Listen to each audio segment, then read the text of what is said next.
ఒక దేవుడు స్వర్గంలో కాదు, బంగారు భవనాల్లో కాదు, మరి ఎక్కడా? కాల్తున్న చితిమంటల మధ్య బూడిద కుప్పల్లో. అసలు ఎందుకు? ఇది చాలా పెద్ద ప్రశ్న కదా. సరే, ఈరోజు మనం శివుడు నివాసముండే శ్మశానం వెనుక ఉన్న ఆ లోతైన అర్థమేంటో తెలుసుకుందాం. అవును, వినడానికి ఆశ్చర్యంగా ఉన్నా ఇది నిజం. దేవతలందరూ వైభోగమైన చోట్ల ఉంటే మన మహాదేవుడు మాత్రం శ్మశానవాసి. మరి ఇంత విచిత్రమైన ఎంపిక వెనుకున్న అసలు కారణమేంటి? ఈ ఒక్క ప్రశ్నే మనల్ని ఒక అద్భుతమైన తాత్విక ప్రయాణానికి తీసుకెళ్తుంది. ఒక్కసారి తేడా చూడండి. ఇంత విచిత్రంగా ఉందో. ఒక పక్క చూస్తేనేమో స్వర్గం, అందం, వైభవం. మరో పక్క అంతం, భయం, వైరాగ్యం. మరి శివుడు రెండోదాన్నే ఎందుకెంచుకున్నాడు? అసలు కథ ఇక్కడే ఉంది. ఇది ఆయన క్యారెక్టర్ గురించి చాలా ముఖ్యమైన విషయాన్ని మనకు చెప్తుంది. సరే, ఈ విచిత్రమైన కాంట్రాస్ట్ వెనుక ఉన్న అసలు మ్యాటరేంటో తెలుసుకోవాలంటే మనం కొంచెం లోతుగా వెళ్ళాలి. ఒక ఉల్లిపాయ పొరలు తీసినట్టు ఒక్కో లేయర్ తీస్తూ అసలు సత్యమేంటో చూద్దాం. సరే, మరి మొదలు పెడదామా? ముందుగా అందరికీ చాలా ఈజీగా అర్థమయ్యే చాలా డైరెక్ట్ రీజన్తో స్టార్ట్ చేద్దాం. మొట్టమొదటి కారణం శివుడి పాత్ర. ఆయనే లయకారుడు. అంటే సృష్టి, స్థితి, లయ. ఈ కాస్మిక్ సైకిల్లో ఆయనది ఫైనల్, మోస్ట్ పవర్ఫుల్ రోల్. ఇక్కడ ప్రళయం అనే మాటను సరిగ్గా అర్థం చేసుకోవాలి. ప్రళయమంటే కేవలం నాశనం కాదు, అది ఒక ముగింపు, కాని ఒక కొత్త ప్రారంభానికి ఫస్ట్ స్టెప్ అన్నమాట. ఈ ప్రళయం వచ్చినప్పుడు ఈ మొత్తం యూనివర్స్ కరిగిపోయి దాని ఒరిజినల్ ఫామ్లోకి, అంటే మూలంలోకి వెళ్ళిపోతుంది. సో పాయింట్ ఏంటంటే, ప్రతి ముగింపుకు శివుడే అధిపతి. అది ఒక మనిషి జీవితం ముగిసే శ్మశానమైనా సరే, లేదా ఈ మొత్తం విశ్వమంతమయ్యే మహాప్రళయమైనా సరే, అన్నింటికీ ఆయనే బాస్. అందుకే అంతిమ స్థానమైన శ్మశానం ఆయనకు ఒక రకంగా న్యాచురల్ హోమ్ లాంటిది. అయితే కథ ఇక్కడితో అయిపోయిందా?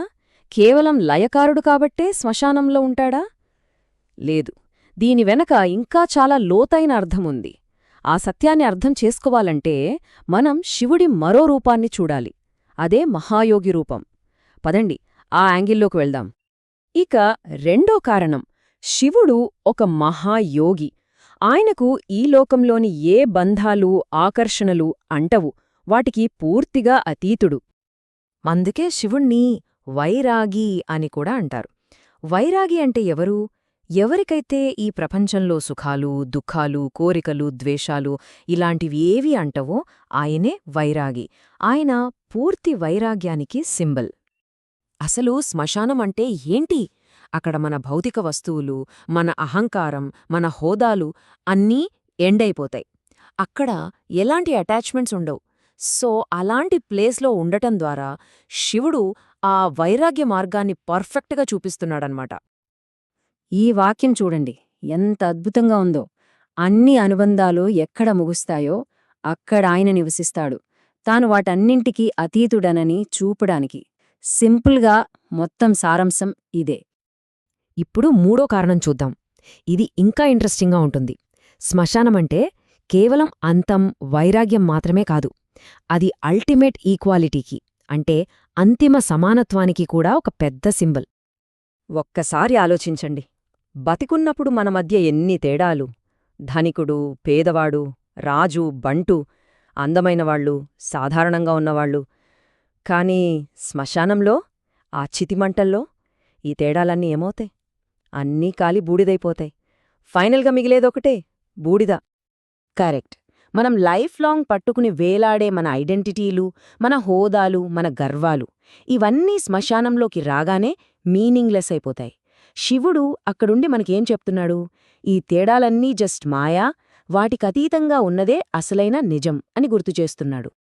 సరే, అన్నీ కాలి బూడిదైపోయాక, ఈ గుర్తింపులన్నీ మాయమైపోయాక మరి ఫైనల్గా మిగిలేదేంటి? ఆ అల్టిమేట్ ట్రూత్ ఏంటి? ఈ ప్రశ్న మనల్ని చివరి, ఇంకా చెప్పాలంటే అత్యంత లోతైన సమాధానం వైపు తీసుకువెళ్తుంది. ఇక నాలుగో ఫైనల్ రీజన్, ఇది చాలా డీప్.